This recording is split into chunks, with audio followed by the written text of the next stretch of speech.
Hello, hi, and welcome back to my YouTube channel. So, ഇന്നത്തെ video ഒരു Onam plus ഞങ്ങളുടെ 5th ആനിവേഴ്സറിയുടെ കുറച്ച് കാര്യങ്ങളും വിശേഷങ്ങളൊക്കെ ഷെയർ ചെയ്യുന്ന ഒരു വീഡിയോ ആണ്. അപ്പോൾ ഓണത്തിൻ്റെ തലേ ദിവസം വൈകുന്നേരം തന്നെ ഞാൻ മാർക്കറ്റിൽ പോയിട്ട് കുറച്ച് ഫ്ലവേഴ്സൊക്കെ വാങ്ങിച്ച് വെച്ചിട്ടുണ്ടായിരുന്നു നമ്മുടെ പൂക്കളം ഇടാൻ വേണ്ടിയിട്ട്. പിന്നെ ഫെസ്റ്റിവൽ സീസൺ ആകുമ്പോൾ ഇവിടെ എന്തായാലും ഈ പൂക്കളുടെ ഒക്കെ റേറ്റ് കൂടും. അത് എവിടെയായാലും അങ്ങനെയാണ്. പക്ഷേ നമുക്ക് വാങ്ങാതിരിക്കാൻ പറ്റില്ല. ബിക്കോസ് ഞങ്ങളെല്ലാ ഓണത്തിനും പൂക്കൾ ഇടുന്നതാണ് വീട്ടിൽ. അപ്പോൾ ഇപ്രാവശ്യം അത് മുടങ്ങാതെ ഇടണമെന്നുണ്ടായിരുന്നു. അപ്പോൾ അത് വാങ്ങി വന്ന ആ സെയിം ഡേ നൈറ്റ് തന്നെ ഞങ്ങൾ രണ്ടുപേരും കൂടി ഇരുന്ന് പൂവൊക്കെ പിച്ചി സെപ്പറേറ്റ്ലി വേറെ വേറെ കവേഴ്സിലൊക്കെ ആക്കി റെഡിയാക്കി ഫ്രിഡ്ജിൽ വെച്ചിട്ടുണ്ടായിരുന്നു അടുത്ത ദിവസം രാവിലെ ഇടാൻ വേണ്ടിയിട്ട്. പിന്നത്തെ എൻ്റെ ഒരു ടെൻഷൻ പൂക്കളത്തിൻ്റെ കാര്യത്തിൽ കീത്തുൻ്റെ മേലെയായിരുന്നു. കാരണം അവൾ നടക്കാൻ തുടങ്ങിയിട്ട് ഇത് അവളുടെ ആദ്യത്തെ ഓണമാണ്. കഴിഞ്ഞ ഓണം അവൾ ജസ്റ്റ് ക്രോളിങ് പോലും ആയിട്ടുണ്ടായിരുന്നില്ല. അതിൻ്റെ മുന്നത്തെ ആ ഒരു കിടന്ന് കളിക്കുന്ന പ്രായമായിരുന്നു അവളുടെ ഫസ്റ്റ് ഓണം. അപ്പോൾ അതായിരുന്നു എൻ്റെ ഒരു ടെൻഷൻ. കാരണം ഇങ്ങനത്തെ ഒരു സംഭവം അവളുടെ ഫസ്റ്റ് എക്സ്പീരിയൻസ് ആണ്. നമ്മൾ വീട്ടിൻ്റെ ഉള്ളിൽ പൂവൊക്കെ ഇട്ട് അറേഞ്ച് ചെയ്യണു, അങ്ങനെയൊക്കെ ഉള്ളപ്പോൾ വന്ന് എല്ലാം കുളമാക്കോ, നമ്മൾ എന്ത് ചെയ്യും എന്നുള്ളൊരു ടെൻഷൻ ഉണ്ടായിരുന്നു. അതുകൊണ്ട് ഞാൻ വിചാരിച്ചു ശരി എന്തായാലും കുറച്ച് നേരത്തെ എണീറ്റിട്ട് നമുക്ക് പൂക്കളൊക്കെ ഇടാം, എന്നിട്ട് കുറച്ച് ഫോട്ടോസ് എടുത്ത് വെക്കാം. പിന്നെ ആൾ എണീറ്റിട്ട് ചെയ്താലും കുഴപ്പമില്ല, കാരണം നമുക്കൊന്നും പറയാൻ പറ്റില്ല. അപ്പോൾ ശരി നോക്കാമെന്നുള്ള രീതിയിൽ ഞാൻ ഇങ്ങോട്ട് ഇട്ട് തുടങ്ങി. പക്ഷെ എന്തോ ഭാഗ്യത്തിന് അവൾ എണീറ്റ് വന്ന് ഇതൊക്കെ കണ്ടപ്പോൾ അവൾക്ക് ഭയങ്കര സന്തോഷമായിരുന്നു. എന്തോ ഒരു ഡിഫറെൻ്റ് ആയിട്ടുള്ള നമ്മൾ വീട്ടിൻ്റെ ഉള്ളിൽ ചെയ്ത് വെച്ചിട്ടുണ്ട്, കുറേ കളർഫുള്ളായിട്ടുള്ള എന്തൊക്കെയോ കാണുമ്പോൾ ഉള്ളൊരു ഹാപ്പിനെസ് ആയിരുന്നു അവളുടെ മുഖം മൊത്തം. പിന്നെ ആൾ അത് പേടിച്ചിട്ടാണോ എന്താണോ അറിയില്ല, പക്ഷെ അതിൻ്റെ അടുത്ത് അധികം വന്നില്ല. കുറച്ചൊന്ന് വന്നു, 2 പൂവൊക്കെ ഇങ്ങനെ പുറത്ത് നീങ്ങിക്കിടക്കുന്നതൊക്കെ അതിലേക്ക് തിരിച്ചിടുക ചെയ്ത്, അല്ലാതെ ഒന്നും നാശമാക്കൊന്നും ഉണ്ടായില്ല. അപ്പോൾ അതെന്നെ വലിയൊരു ആശ്വാസമായിരുന്നു. നമുക്ക് ഓണത്തിൻ്റെ ദിവസം ആ ഫുൾ ഡേ അല്ലെങ്കിൽ അടുത്ത ദിവസം ഒരു വൈകുന്നേരം വരെ ആ ഒരു പൂക്കളം വീട്ടിൽ കുഴപ്പമില്ലാതെ ഉണ്ടാവുമെന്ന് എനിക്ക് ഉറപ്പായി. അങ്ങനെ ഞാൻ രാവിലെ എണീറ്റിട്ട് പൂക്കളത്തിൻ്റെ കാര്യങ്ങളൊക്കെ ചെയ്തു തുടങ്ങി. 3:15 ഒക്കെ ആയപ്പോൾ സുനിൽ റെഡിയായി. കീത്തുനെയും കുളിപ്പിച്ച് അവളുടെ ഓണക്കോടിയൊക്കെ ഇടിപ്പിച്ചു. കാരണം ഇത് കഴിഞ്ഞിട്ട് നമുക്ക് കുറച്ച് പരിപാടികളുണ്ടായിരുന്നു.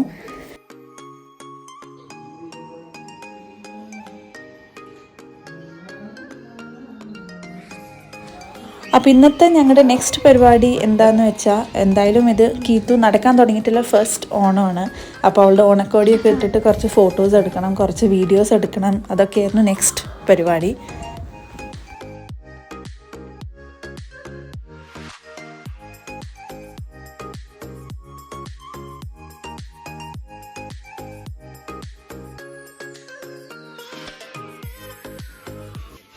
അങ്ങനെ കുറച്ച് ഫോട്ടോസും വീഡിയോസൊക്കെ എടുത്ത് ഞങ്ങൾ തിരിച്ച് വീട്ടിലെത്തി.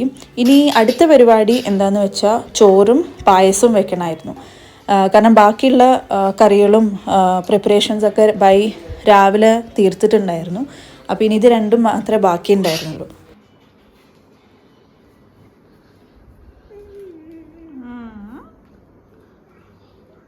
No good.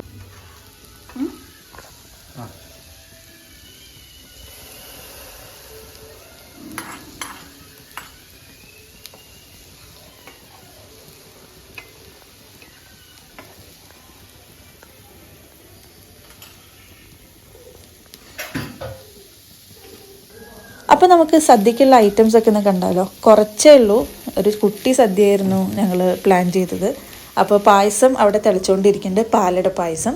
പിന്നെ ബീട്രൂട്ട് പച്ചടി, ഇതിന് മുന്നേ കണ്ടത് ക്യാബേജ് ഉപ്പേരി, പിന്നെ ഇതാ സാമ്പാർ, അത് കഴിഞ്ഞ് എരിശ്ശേരി, മത്തനും പയറും ഇട്ട എരിശ്ശേരി. ഇത് കീത്തുൻ്റെ ഫേവറേറ്റ് ആണ്, അപ്പോൾ അത് ഉണ്ടാക്കി. പിന്നെ അവിയൽ, പിന്നെ നമ്മുടെ നോർമലി ഉള്ള സംഭവങ്ങളൊക്കെ, ചിപ്സും ശർക്കര വരട്ടി, പപ്പടം, അച്ചാർ.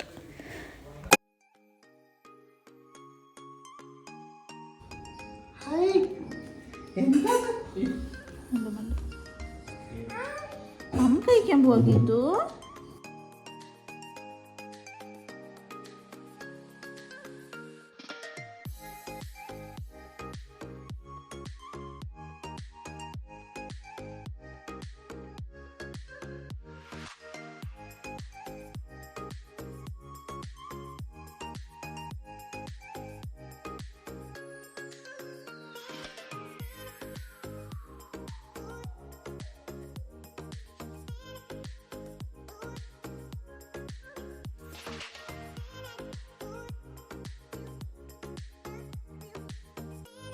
അങ്ങനെ നല്ല സദ്യയൊക്കെ ഉണ്ട്, പായസമൊക്കെ കുടിച്ച് ഞങ്ങളൊരു നല്ല ഉറക്കം അങ്ങോട്ട് ഉറങ്ങി.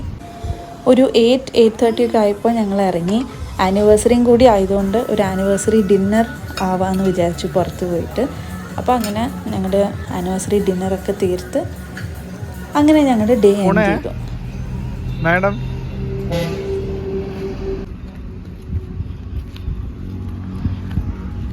അപ്പോൾ അങ്ങനെയൊക്കെയായിരുന്നു ഞങ്ങളുടെ ഇപ്രാവശ്യത്തെ ഓണവും ഞങ്ങളുടെ ആനിവേഴ്സറിയും പോയത്. Hope you all enjoyed watching this video and thanks a lot for watching. See you all in my next video.